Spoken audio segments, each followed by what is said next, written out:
the president had been under increasing pressure to exercise his clemency power, and that is exactly what he did today. In fact, this is the biggest single-day act of clemency in modern history. Joe Biden just shattered the record for the amount of people pardoned in a single day. A record previously held by Barack Obama, and Joe Biden nearly beat it by a factor of 5. This is inevitably going to receive a ton of backlash due to him destroying the Democrats' whole respect of the rule of law argument after pardoning his son in such controversial fashion. But to do this, to shatter the record in such an extreme way, should require some looking into. But let's hear what CNN has to say about this development. Watch. Some breaking news this morning. President Biden putting his pardon power to use, just announcing he is commuting the sentences for over 1,500 people, including pardons for 39 people convicted of nonviolent crimes. To put it in context, this move is seen as the largest single-day act of clemency in modern history. This big unveil, of course, comes on the heels of Biden's full and unconditional pardon of his son Hunter that got so much attention. This is likely to as well. CNN's Arlette Saenz has much more for us from the White House this morning. Tell us more, Arlette. Well, Kate, President Biden is using one of the remaining tools available to him in his final days in office to grant clemency to a wide swath of individuals. The president saying that this boils down to trying to give people a second chance. Now, in all, the president is commuting the sentences of nearly 1,500 individuals, the single largest act of clemency in a single day. To put that in perspective, the previous record was set by President Barack Obama when he commuted the sentences for 330 individuals in the final days that he was in office. This many people getting granted clemency exposes something that we've all known for 4 years now, which is Joe Biden is not running the government. There is no way this man had time to look through one, let alone 1,500 requests. And the second thing that comes to my mind is who is benefiting from this and what are they getting from it? To grant clemency to that many people, to shatter the record by a factor of 5, means that some deals are getting done and some promises are being made in exchange for bringing your specific request to the president's desk. But let's continue to hear what CNN has to say about this, because what Joe Biden is planning to do still is even more shocking. Watch. Now, the president in his statement had said, quote, "America was built on the promise of possibility and second chances. As president, I have the great privilege of extending mercy to people who have demonstrated remorse and rehabilitation, restoring opportunity for Americans to participate in daily life and contribute to their communities." Now, it comes as President Biden has faced significant pressure to grant more clemency in his closing days in office. There are some who are pushing for him to take several dozen inmates off of federal death row. But this pressure for more acts of clemency really has heightened since President Biden had issued that full and unconditional pardon of his son, Hunter Biden, which really drew fierce backlash from Republicans and Democrats in the president's own party. Yes, you heard that right. Joe Biden is planning on removing 29 people from death row. To end up there means you must have committed some heinous and atrocious crime. So while Joe Biden spent the last 4 years screwing over the American people, making their lives more expensive, more dangerous, he's now feeling compassionate all of a sudden towards 29 people on death row. And back to what I said about him not being in charge of the government, every time they release a statement from Joe Biden, every time I see a tweet from Joe Biden, when they released his statement on Hunter Biden, we all know that it's not him behind it. We've seen him live. We've seen him speak. We've seen him debate. The man can't string 2 sentences together, let alone form a cohesive statement explaining himself. Now, the presidential pardon power is obviously nothing new. It's nothing unique, but it's the timing and the sheer volume of people being granted clemency and pardons that should raise suspicion. It seems whoever is behind the curtain pulling the strings is trying to squeeze every last drop of juice that they can get out of Joe Biden. It seems at this point, Joe Biden is going to use his presidential pardon powers to upend all norms and precedents that we're accustomed to. Now let's watch CNN try to do some more bootlicking, some more excuse making for Joe Biden, and try to justify this radical and untimely decision. One of the interesting things is that Joe Biden was one of the supporters of a very controversial 1994 crime bill that is seen as having fueled mass incarceration. He himself has conceded that he felt, some regret about that. And so a lot of this historic number of pardons definitely kind of comes from a lot of that regret that he has expressed over his presidency. But can we talk about the Hunter Biden thing? Because, of course, the news this week was that Anita Dunn had a former top staffer of his, very loyal, came out and said, well, she didn't oppose the pardon itself. She opposed the way in which it was done. Can we listen to part of what she said? As we were in the midst of the president-elect rolling out his nominees, and in particular, in the middle of a Kash Patel weekend, kind of throwing this into the middle of it was exceptionally poor timing. So Biden cares about giving people a second chance, right? But I bet he wouldn't feel the same way about any of the January 6th protesters. And let's not forget, it was Trump's First Step Act that remediated a lot of the damage caused by Biden's crime bill that he supported, which, disproportionately affected black people. The same guy who told Charlemagne, if you don't vote for me, then you're not black. But Donald Trump's the racist, right? Again, I'm not saying that Joe Biden using the pardoning power is unique. Obviously, every president has the ability.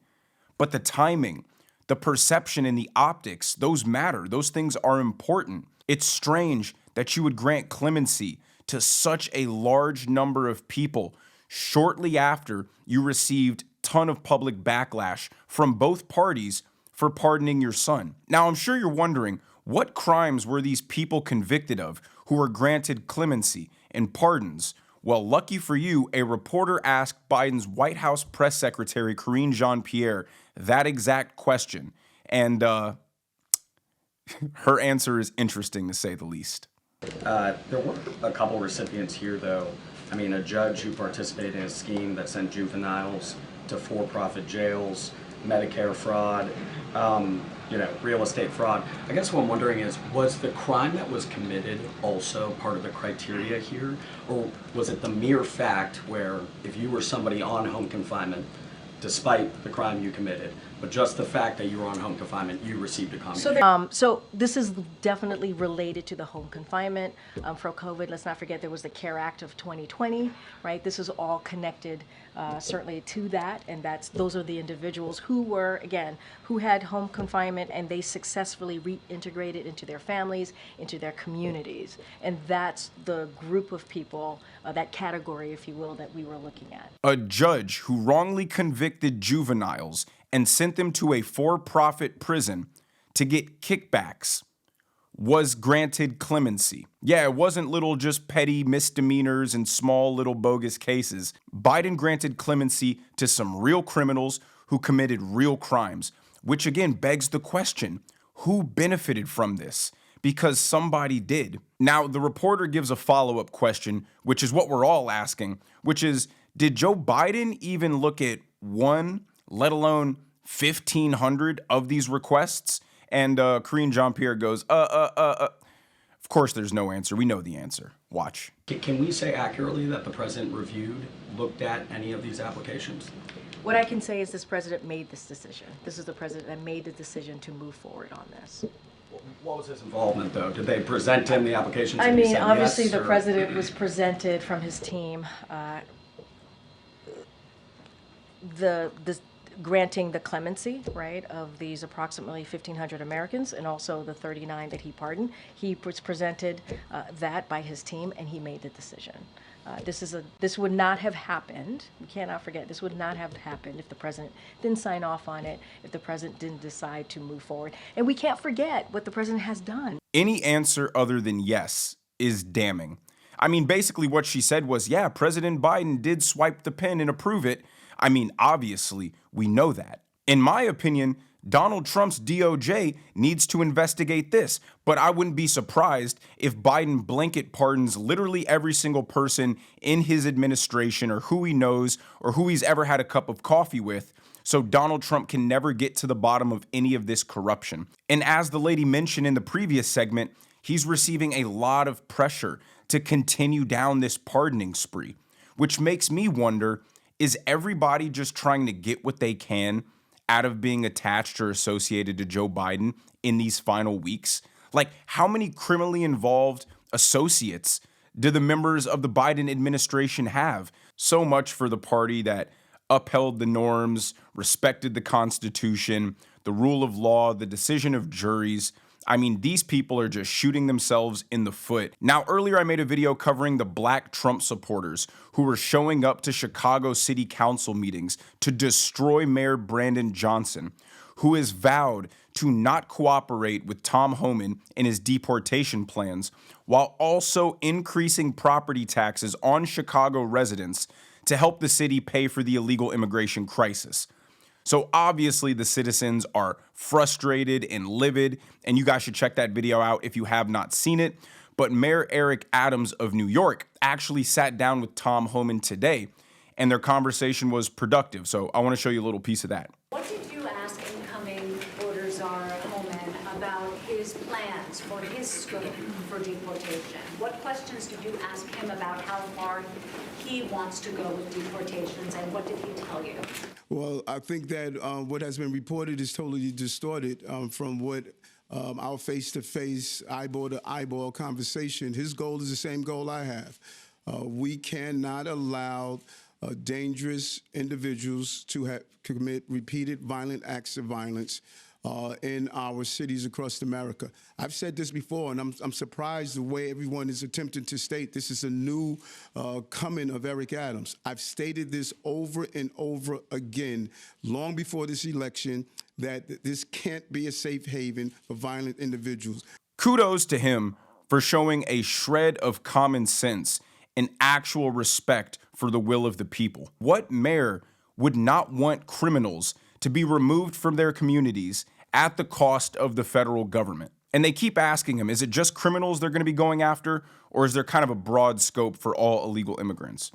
Now, me personally, I don't think it's logistically possible to deport all illegal immigrants in the 4 years that Trump has, but I do understand why he speaks in such broad terms. Because if you speak broadly, it disincentivizes other people from continuing to come across the border if they think they're just going to get sent right back home.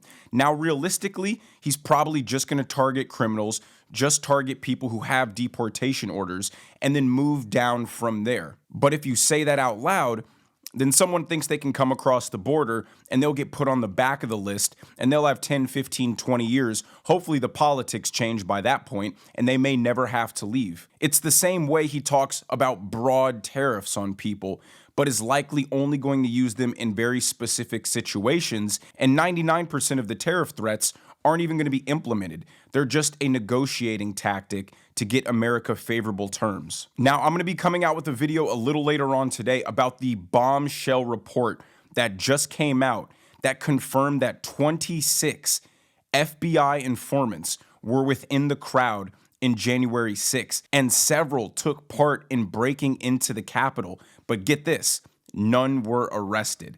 I think this is really shocking news, and a lot of questions have come up based around this. Were they inciting the riots? Were they trying to get people to break into the Capitol? What were they doing? And what was the scope of their reason for being there? It's the same skepticism people had during the BLM riots, where people would take pictures of pallets of bricks just being dropped off in the inner city, basically asking the question, who is trying to incentivize people to start riots and foment chaos? But let me know what you guys think in the comment section below. Somebody has to be receiving some sort of benefit for a record-shattering amount of clemencies. Am I crazy? If you guys enjoyed the video, make sure you hit the like button. Make sure you subscribe to the channel if you haven't already. Turn on those notification bells so you never miss a video. And I will see you guys in the next one.